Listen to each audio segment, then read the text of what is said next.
Akyat na tayo. Pwede ka na.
Ganda dito. Maganda. Maganda ka.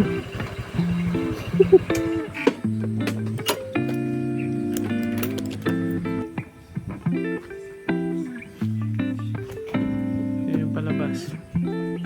Papasok.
Okay na.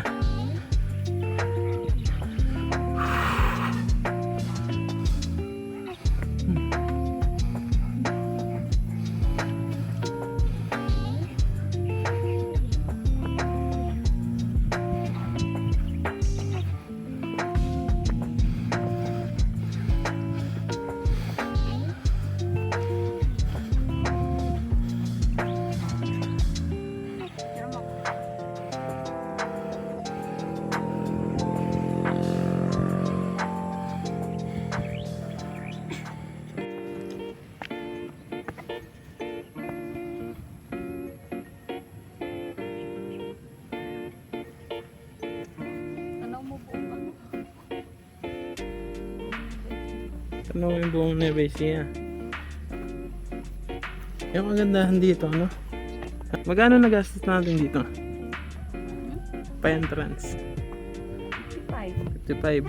Kasama na parking sa motor. Kung taga-Cabanatuan ka, pwede mo i-consider tong lugar na to, ano? Malamang sikat to sa mga Cabanatuan, pero Talavera ka, pwede mong daanan to. Puntahan mo siguro mga 2 hours na drive. Oh, green grass.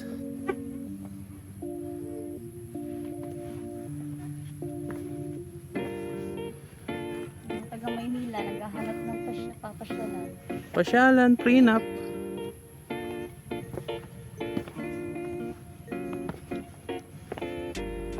Nagbayad lang kami dun sa pinaka-entrance. Pinaka-age na niya. Kasama yung ano, pinaka-parking fee, 55 kaming couple. So, ang per person talaga is by 20 pesos isang tao. Hindi siya entrance actually. ano siya, environmental fee. Environmental fee naman na yun, makikita mo naman kung gaano nila minimaintain yung paligid. So may na-explore pa nga bago, no? Asan ka na?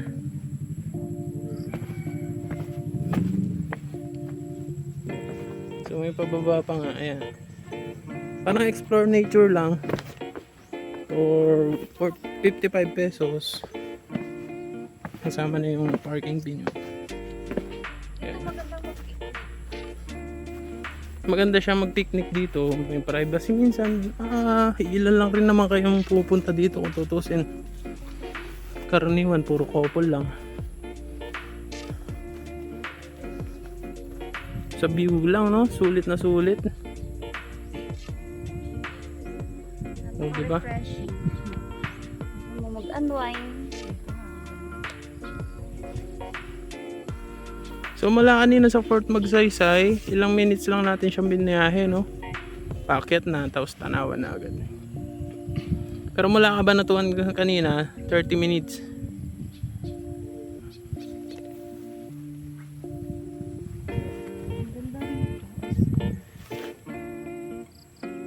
Kung papayag, mas maganda ka. Wow.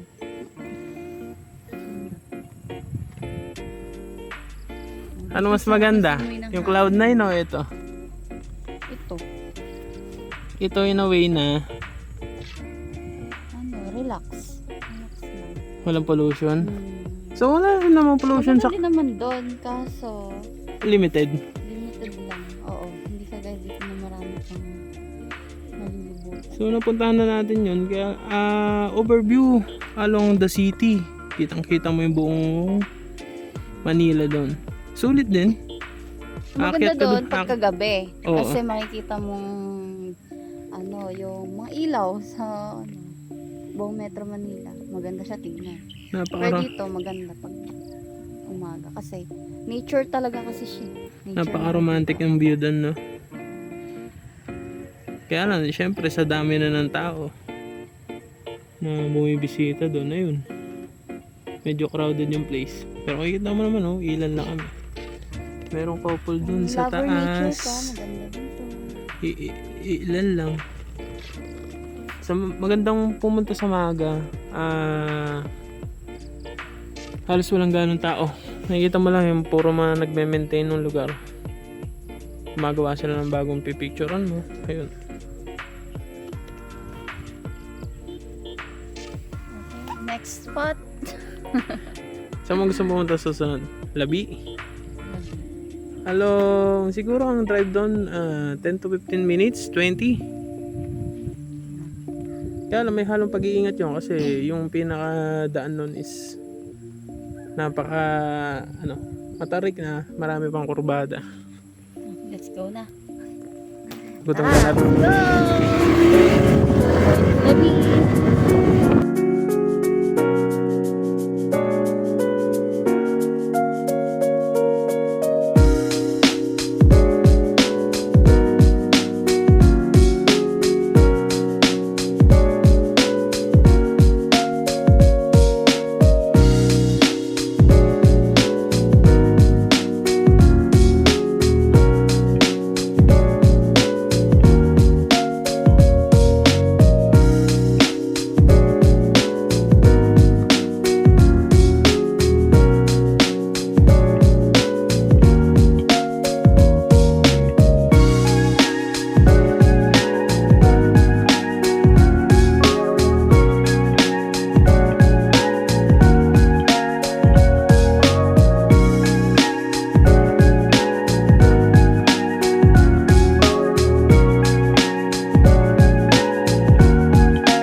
Nung last time na nakarating kami dito, kasama ko yung mga katropa ko.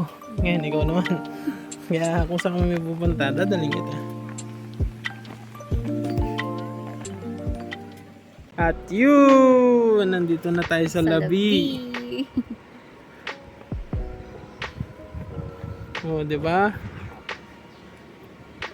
Yun. Isa rin sa sikat na baga pinupuntahan sa Nueva Ecija to.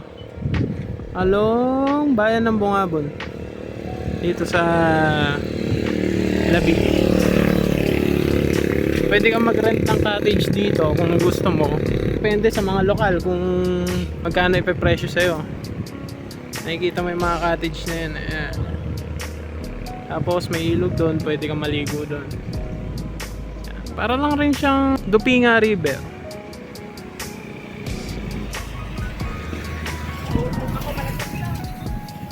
Oh, magkano yung ginastos natin dito? Wala pa. Hindi pa makwenta, no? Gas lang. Gas lang, tapos yung kumain pa. Yun lang. Mga 500. 500? Sama pa sa loob. Sama pa sa lubong.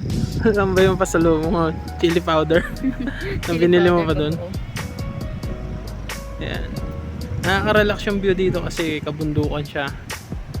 Same time, nagsiswimming ka, malinis yung tubig na yan na dumadali dyan sa ilog kasi batuhan yung ilalim.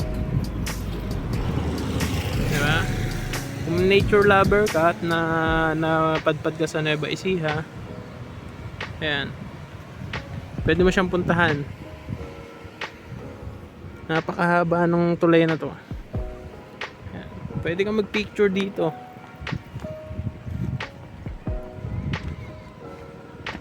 Pwede mo picturean yung motor mo sa gitna pa naman mga dumadaan. Madalang. Mas maganda weekdays ka pumunta para walang ganong tao kasi pagka weekends, tsaka yan, nagbabakasyon yung iba, di ba? Siyempre, saan ang gawin yan? Yan, pupunta yan sa Labi.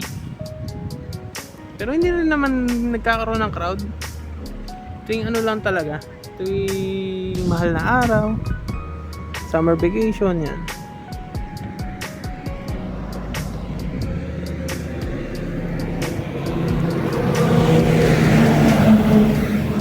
Uy, lumilindol. Dumaan lang yung truck.